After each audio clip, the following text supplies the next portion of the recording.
우리 마가복음 1장을 함께 열겠습니다. 마가복음 1장 16절에서 20절을 우리 유튜브를 통해서도 듣고 계시는 분들도 마가복음 1장 16절에서 20절까지 우리 찬찬히 나긋나긋하게 한번 같이 읽겠습니다. 시작.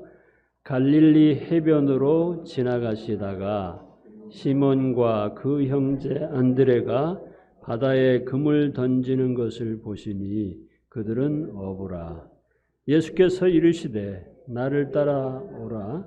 내가 너희로 사람을 낚는 어부가 되게 하리라 하시니 곧 그물을 버려두고 따르니라. 조금 더 가시다가 세베대의 야고보와 그 형제 요한을 보시니 그들도 배에 있어 그물을 깁는데 곧 부르시니 그 아버지 세베대를 품꾼들과 함께 배에 버려두고 예수를 따르니라. 아멘.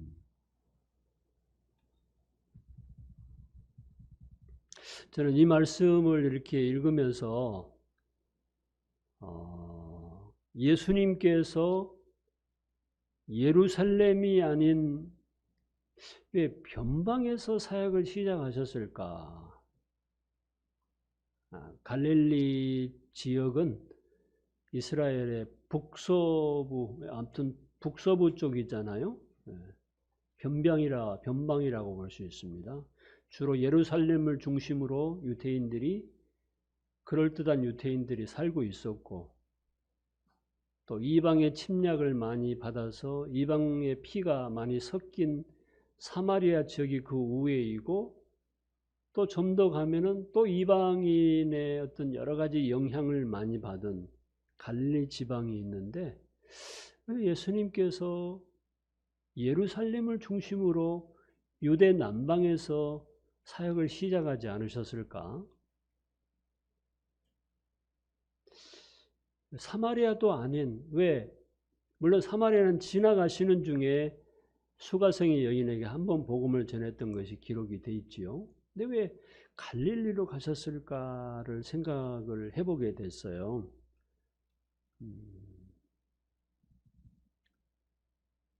저도 이제 파라과이 갔었을 때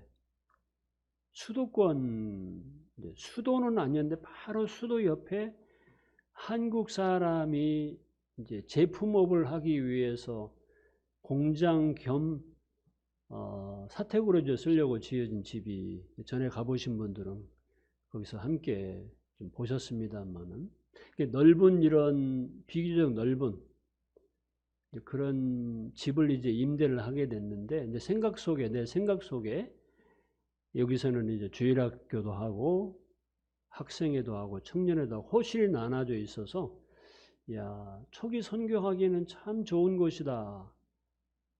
그런 생각을 하고서 그곳을 이제 한국인이 사용하던 것인데 한 3년 비워 있었다고 그래서 한 장로님이 이제 소개를 해줘가지고 그것을 임대를 하게 됐는데, 굉장히 선교 그 예배당으로 쓰기에는 큰 홀은 없었지만 그래도 아주 알맞은 곳이었어요. 초기 선교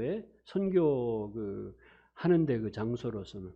근데 저도 이제 사실은 수도권에서 복음을 전하려고 이렇게 생각을 했던 것이거든요. 제 생각이었습니다. 그런데 수도권에서 집을 얻어서 6년을 살았는데 그곳에 무슨 역사가 일어나지를 않아요.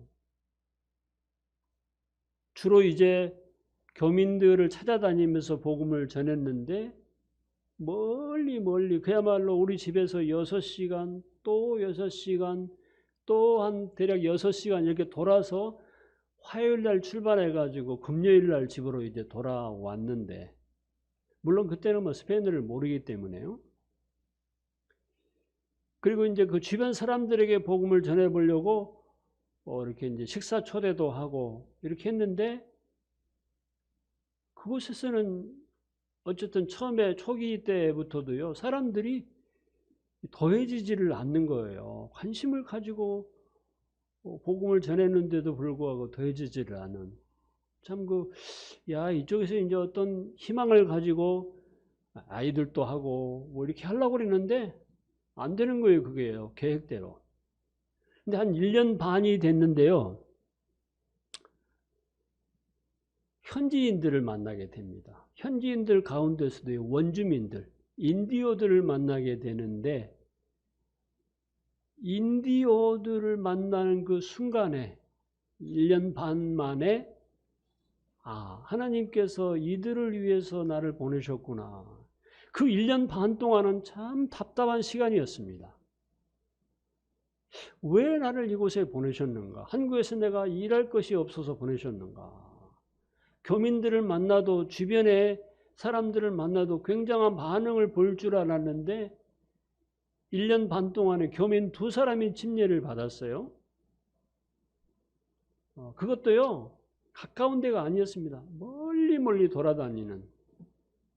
얼마나 답답하겠습니까? 왜 내가 여기를 왔나? 하나님 왜 나를 여기 보냈습니까? 내가 한국에서 이런 열정을 가지고, 이 정도의 열정을 가지고 한국에서 사역을 했더라면은 어마어마한 이런 열매가 있었을 텐데 라는 그런 답답한 심정이 제게 있었습니다. 자, 예를 들어서 제가 인천이 파라오의 집을 예를 들자면, 인천에 살면서 목포에 한 이제 성도가 구도자들이 있어요. 교민입니다. 거기서 하루 저녁 집회를 하고 나면 어디로 가느냐면은 또 부산으로 가야 됩니다. 부산에서 집회를 하고 또 어디로 가냐?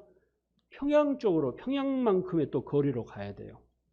버스로 다니는 것입니다. 버스가 우리나라처럼 이렇게 좋은 길이 아니에요. 그리고 평양에서 다시 인천으로 돌아오는.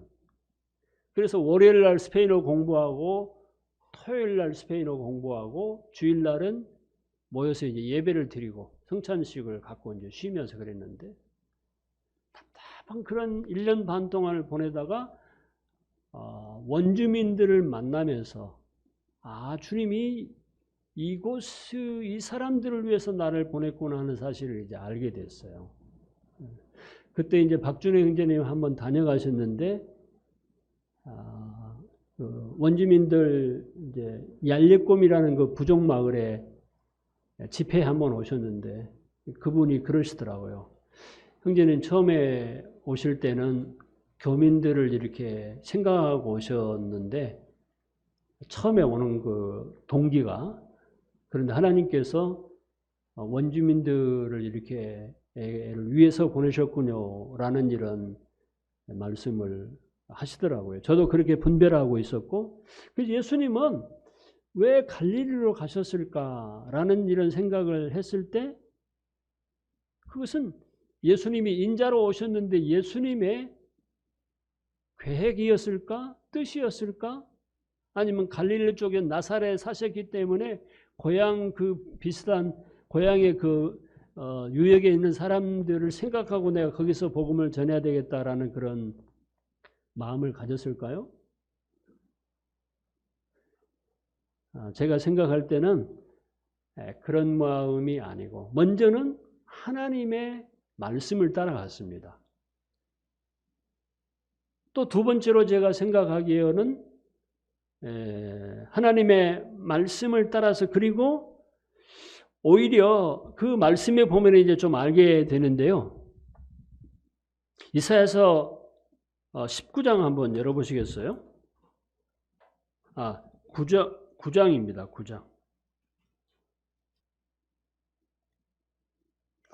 전에 고통받던 자들에게는 흑암이 없으리로다. 옛적에는 여호와께서 스불론 땅과 납달리 땅이 멸시를 당하게 하셨더니 후에는 해변길과 요단 저쪽 이방의 갈릴리를 영화롭게 하셨느니라. 제가 찾아낸 이런 말씀이 아니고요. 마태복음에 보면은 이 말씀이 기록이 되어 있어요. 갈릴리로 가시게 된 예수님이 가시게 된 것이 다른 것이 아닌 이 이사야를 통해서 하신 그 말씀을 이루시기 위해서 스불론 땅과 납달리 땅, 이 갈릴리 변방에 가셔서 거하시면서 그들에게 복음을 전했다고 하는 것입니다. 2절에 보면 흑암에 행하던 백성이 예전에 흑암에 행하던 백성들이었는데 큰 빛을 보고 사망의 그늘진 땅에 거주하던 자에게 빛이 비치도다 그랬습니다. 그래서 이 말씀을 예수님께서 기억하고 계셨기 때문에 하나님 아버지의 뜻을 따라서 이사야서 말씀을 이루시기 위해서 말씀을 쫓아서 예수님께서 이스라엘의 변방인 갈릴리 지역으로 가셨다고 하는 것입니다. 그리고 갈릴리 지역은 사마리아 땅도 그러잖아요. 이방인들의 피가 섞여 있는 사람들이다. 그래서 유대인들이 상종하지 않고 그리 가지도 않았는데 갈릴리도 사실은 그 정도는 아니었습니다만 갈릴리도 예전에 침략을 많이 강대국들로부터 침략을 많이 받은 지역이기 때문에요. 종교적으로도 그렇고 그리고 어떤 혈통적으로도 그렇고 문화적으로도 그렇고 이방의 영향을 많이 받은 이런 지역이었습니다. 하나님께서 왜 이 땅에 오신 예수 그리스도를 통해서 첫 번째 사역지로 갈릴리를 선택하셨는가 하는 것들을 우리가 알게 된다고 하는 것입니다.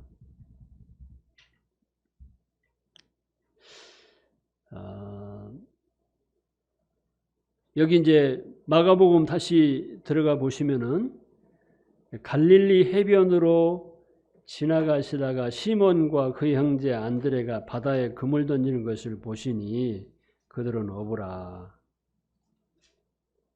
이 갈릴리 해변으로 지나가시다가 사람들을 만나게 됩니다.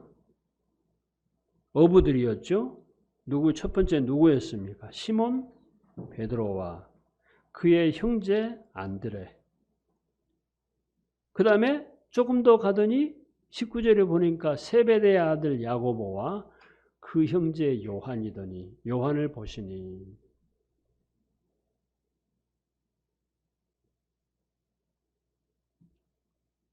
이 사람을 부르시는 경우도 그렇습니다.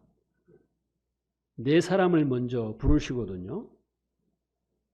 그런데 왜 어떤 그럴듯한 이런 사람들이 아니었는가? 왜 변변치 않은 이런 사람들, 소위 평범한 이런 사람들, 좀 사람들로부터 무시당하는 이런 사람들, 왜 이런 사람들을 예수님께서 지목하셨을까를 좀 생각해 보게 됩니다. 당시에 요즘도 뭐 그렇습니다만은 요즘 글쎄 그 당시에 어부들이라고 하는 것은 사람들에게 그렇게 인정받지 못하는 사람들이었을 것입니다. 그것을 어떻게 알 수 있냐면요. 사도행전 4장 13절 찾지 않겠습니다. 보시면은 유대인들이 그랬습니다. 베드로와 제자들이 담대하게 예수님의 부활을 증거하는 것을 보면서 뭐라고 했느냐 하면은 저 사람 원래 저 사람들 학문 없는 범인이 아니냐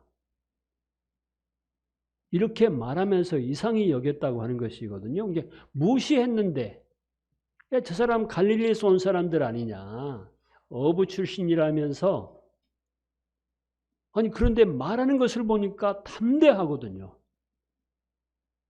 거침없이 말을 하거든요. 또 그 말을 하지 말라고 그러니까 사람의 말을 듣는 것이 옳은지 하나님의 말씀을 듣는 것이 옳은지 생각해 보라고 하면서 담대하게 외치거든요. 그렇게 말하는 것을 보면서 평범한 사람으로 보았는데 범인으로 보았는데 이상하게 생각했다고 하는 것입니다. 여러분 잘 아시는 고린도전서 1장 21절에도 그런 말씀이 있지 않습니까? 형제들아 너희를 부르심을 보라 그랬습니다. 육체를 따라 지혜로운 자가 많지 아니하며 능한 자가 많지 아니하며 문볼 좋은 자가 많지 아니하도다.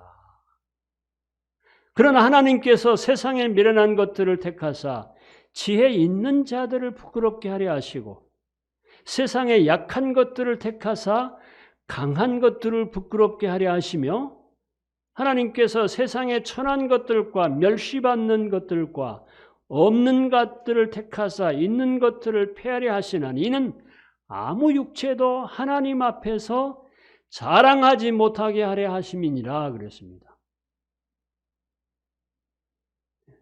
일부러 예루살렘 쪽에서 사역하지 아니하시고 갈릴리 변방에서 그것도 고관들이라든지 학자라든지 사람들에게 어떤 인정받는 랍비랄지 이런 사람들을 제자로 부르시지 아니하시고 왜 아주 평범한 무시당하는 갈릴리 사람들을 선택했는가?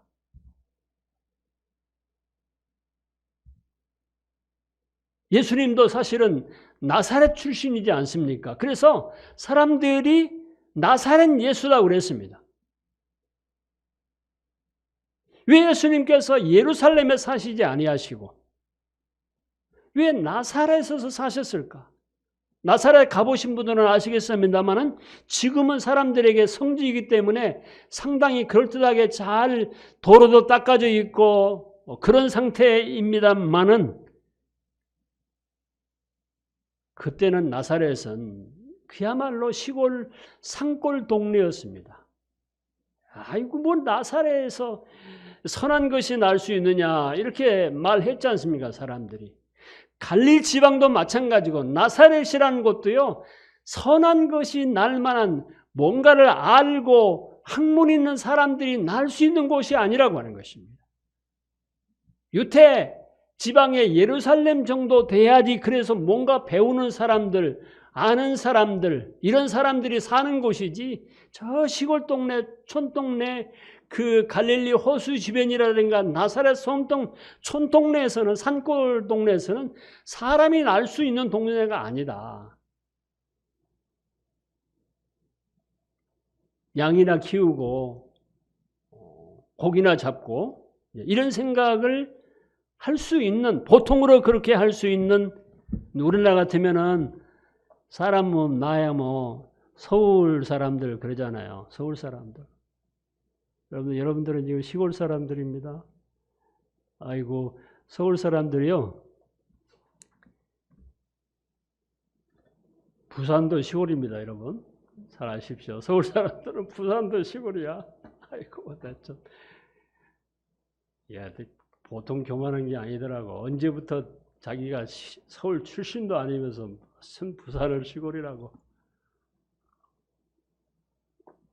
그렇게 사람들이 보통 그러잖아요. 그런데 아이고 나사렛 사람, 갈릴리 사람에게 취급을 안 했을 거라고 하는 겁니다.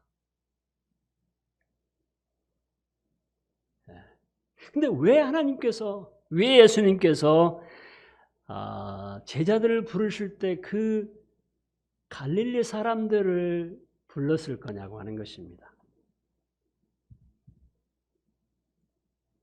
하나님은 여기서 고린도전서 7장에서 잘 말씀해 주고 있습니다. 여러분 하나님은 싫어하는 것이 교만이라든가 여러 가지 6, 7가지가 있는데 그 가운데서 하나가 뭔 줄 아세요?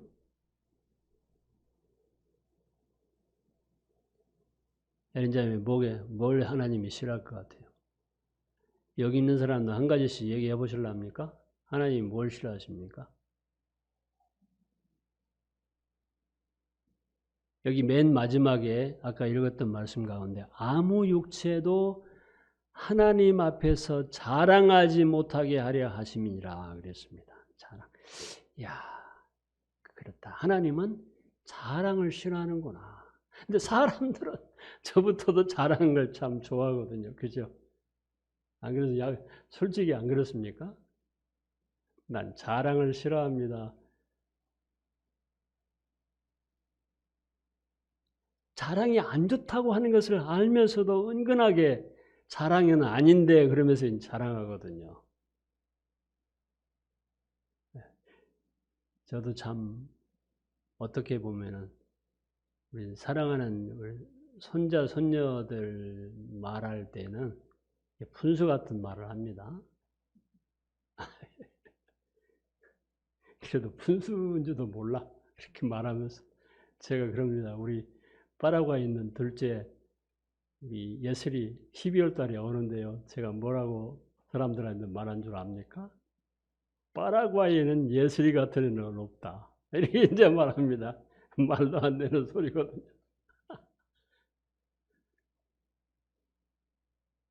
그런데 그건 농담이기 때문에 그렇게 받을 수도 있는데요. 은근하게 우리는 내 자신과 내 주변에 그리고요 노인들 말하는 거 보면요 다 자랑하는 겁니다. 옛날에 왕년도 자랑하고 내 왕년에는 어떤 사람이었다. 또 이제 처음 본 사람들 때요 자기 아들이 어디서 뭐라 하고 막 이런 자랑스럽게 생각하거든요. 무용담 같은 거 잘하지 않습니까? 나이 먹을수록 이런 생각을 하면서 조심해야 되겠다. 이제 조심해야지. 마음으로 그렇게 다지지 않으면 아미 크리스천들도 하나님의 그런 자랑하는 것을 정말 싫어해요. 오늘 이 시간에 마음으로 다짐해 봅시다. 자랑하지 맙시다. 자랑하지 맙시다. 하나님이 싫어하고 또 사람들도요 자랑하는 것을 좋아합니까? 싫어합니까? 별로 싫어하거든요. 에이 또 자랑하네.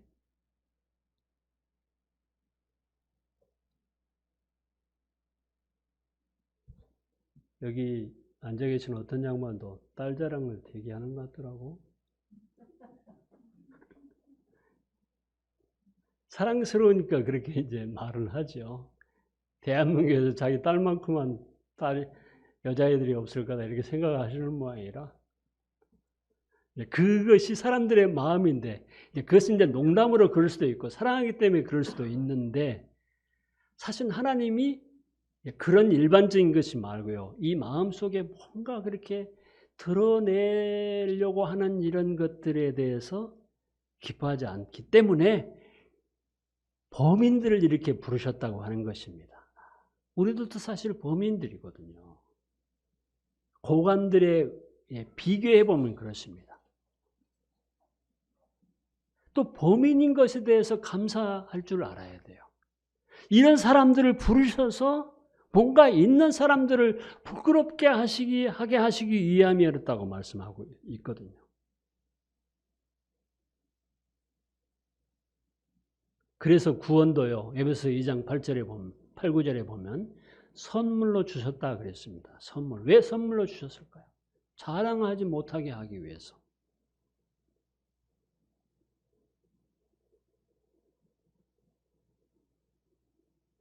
사람이 사람을 구원시킬 수 없습니다. 확실하죠? 사람이 사람을 변화시킬 수 없습니다. 그런데요, 잘 생각해 보십시오. 근데 그렇지 않는 것 같아. 우리 마음속에는요. 어떤 사람은 능력이 있는 사람처럼 생각합니다. 그리고 내가요, 어떤 사람을 통해서 구원받았다고 그렇게 말은 하는데 누가 나를 구원시켜 준 것처럼 그렇게 말하는 경우들이 있을 수 있습니다. 그리고요, 자꾸 그 사람이 무슨 굉장한 역사나 일어날 것처럼 이렇게 얘기하는 경향들이 있습니다. 이건 아닙니다. 하나님이 그것도 기뻐하시겠느냐? 그렇지 않습니다.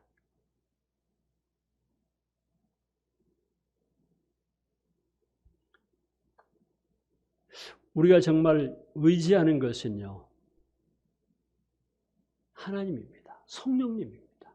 말씀을 전할 때도 뭔가 우리에게서 나오는 것을 전하는 것이 아니고 자기의 것을 전하는 것이 아니고 성령님을 의지하는 것입니다. 하나님의 말씀을 의지하는 것입니다. 하나님의 나라의 이 복음의 역사는 인간의 힘이나 능력으로 되는 것이 아닙니다. 이것은 오직 성령의 역사로 말미암아 되는 것이라고 하는 것입니다.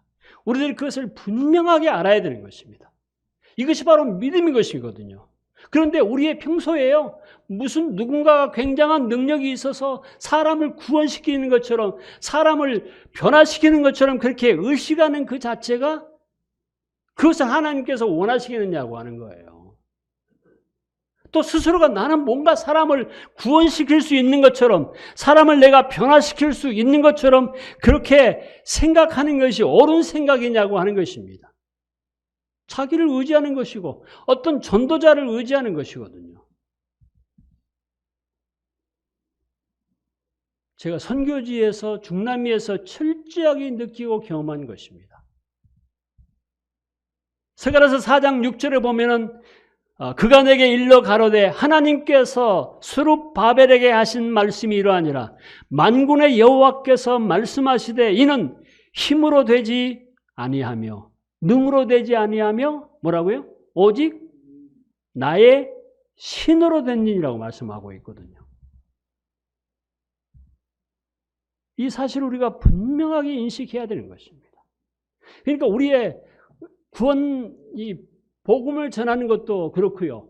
그리고 실질적으로 우리들이 이 복음을 전하고 하나님 말씀을 전하고 이렇게 들을 때도요, 늘 사람 의식하는 것이 사실 이것은 문제가 되는 겁니다. 사람을 의지한다거나 사람을 의식한다거나 기도할 때도 마찬가지입니다. 순수한 신앙은 그런 것이 아니거든요. 사람에게 보이기 위해서, 사람을 기쁘시게 하기 위해서 하는 것이 아니거든요. 순전한 우리의 신앙을 회복할 필요가 있습니다.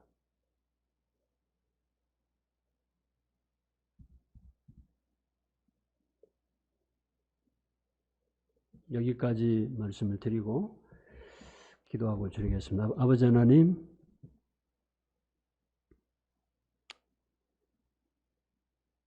예수님의 부르심도 또 예수님의 사역도 또 저희들을 부르심도 그야말로 동일하게 범인들을 부르셨고